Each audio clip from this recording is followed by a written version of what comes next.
Hi, shalom everyone. I thought I would do a special edition over here. We've been talking about a lot of the great Rabbanim of yesteryear, and many of these Rabbanim that we've spoken about, we've nearly covered around 190, 200 Rabbanim so far. Many of them actually studied in the famous Yeshivat Porat Yosef in Jerusalem, which has two branches naturally, in the Geula neighborhood and in the Old City right by the Kotel also. So I thought we'll explore the history with regards to this amazing, great, incredible yeshiva based in Jerusalem. What does the name Porat Yosef mean? It means Yosef is a fruitful tree. It actually comes from the biblical verse inside the Chumash, from Sefer Bereshit, in chapter 49, verse 22. Okay, let's look at the history. Originally, there was a famous yeshiva called Yeshivat or Hel Moed, which was actually co-founded by great rabbis, including Rabbi Ezra Harari Raful and Raphael Shlomo Laniado of Jerusalem.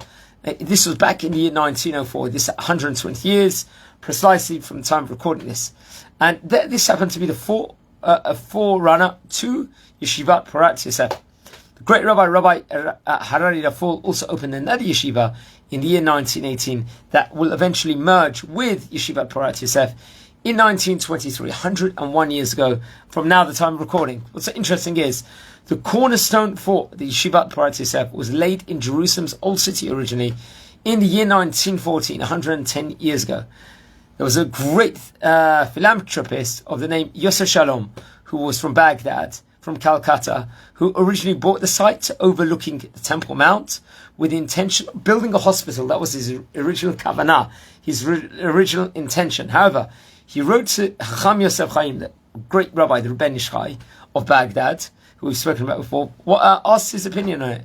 And the great rabbi persuaded him to create a yeshiva instead of the hospital at the time. And naturally, hospitals, so many different people could build. Over here, yeshiva, it was a golden opportunity over here. And this yeshiva ended up becoming one of the greatest yeshivot of all time. Construction was delayed, I think, due to the First World War, but it was finally inaugurated in the year 1923, 101 years ago. From the time of recording, it included a big Beit Midrash, a huge study hall, two smaller study halls, also Beit Midrashes, for a kollel, for married students, and 50 other rooms, including dormitories, offices, and a library also, which very much... we actually covered a video. I visited the campus in next to the Kotel. I did this, I think, 2-3 months ago. I filmed it on the channel somewhere, so I'll shoot the link up at the end of the video within regards to that. I'll try and do that. But there was destruction within regards to the building, and there was a rebuilding period. So what happened? In May 1948, shortly after the start of the 1948 Arab-Israeli War, that was very well documented, the yeshiva building was attacked and destroyed by the Arab Legion. After the war's conclusion in the year 1949, a new home was established for the yeshiva in the Geula neighborhood. So we're talking about 75 years ago, at the corner of the Malchei Yisrael and Yosef ben Matityahu streets, Rehovot, over there. Naturally, this is in central Jerusalem, near the Meir Shurim neighborhood, ultra-Orthodox neighborhood. Following the 1967 Six-Day War, is the Israeli, this was reported over, the Israeli architect Moshe Safdie designed a new campus on the yeshiva's original site in the Old City by the Kotel. Through the Geula site, although the Geula site was retained, and now the two run in parallel. Now there's two branches.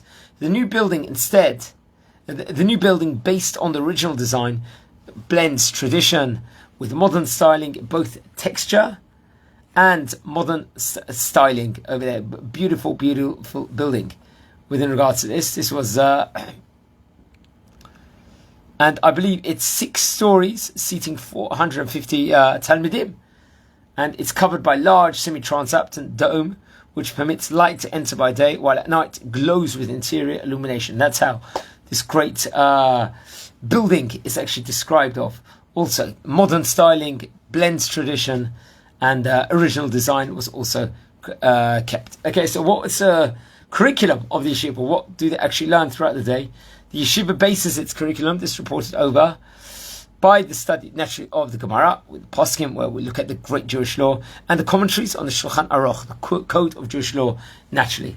Now, there was many, many great Roshei Yeshivot of Yeshivat Porat Yosef. So now let's explore some of the Rosh Yeshivot from the two branches respectively. So as we said before, 1923 was a key date of inauguration, and the first Rosh Yeshiva was Rabbi Rafael Shlomo Laniado, and I believe this was from 1923, I think, when he was. I believe he passed away, if I'm not mistaken, in the year 1925. I'll double check that. But then after that, the famous great Rabbi Ezra Atiyah succeeded him as Rosh Yeshiva in a position he held till the year 1970. Reported over, we're talking about a 45-year period as a Rosh Yeshiva he was. And the old city branch of the yeshiva was subsequently led by the famous great Rabbi Ben-Zion Meir Hai Uziel, who was then succeeded by Rav Shalom Cohen, Chacham Shalom Cohen, until his passing in the year 2022. We covered a video on the great rabbi in his funeral itself nearly 2 years ago, just under 2 years ago, 20 months ago or something. I believe Rabbi Yosef Chaim Kopshvitz was a Rosh Yeshiva in the Old City branch until his passing in the year 2023. Now, in the Geula branch, it was headed by Rabbi Yehuda Tzadka, the famous rabbi from the years 1970 to 1983. And he was followed by Rabbi Ben-Zion Abba Shaul, very, very famous rabbi, who led the Geula branch until his passing in the year 1998. He was obviously from Persian descent. And today, currently, the Rosh Yeshiva of the Geula branch is Rabbi Moshe Tzadka, one of the great rabbis of current time period here. We're in 2024, very, very much. One of the leading rabbis across the world, without doubt. Okay, so let's look at some of the great alumni who were the great students over there. Let's have a taste of it. So many, many, many great rabbis that came from the head rabbis across the world came from the yeshiva. Let's just look at some of the rabbis. There's many, many, many rabbis, including Rabbi Ben-Zion Abba Shaul, who we just spoke about, who became the Rosh Yeshiva of Porat Yosef. There's Rabbi Amram Abur Beh, who became a Sephardi chief rabbi in the city of Petach Tikva. There was Rabbi Baruch Ben Hayim, who actually became a leader of the Brooklyn Syrian Jewish community. There was Eliyahu Ben Hayim, a great posek.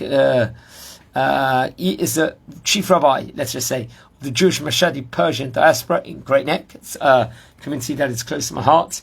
And Rosh Yeshiva of the Yeshiva University, Riyadh, and director of the Sephardi Smicha Shiur, I believe, inside the YU, if I'm not mistaken, also. And he also worked as, he's also Ab Bet Din and Rosh Kollel in Queens.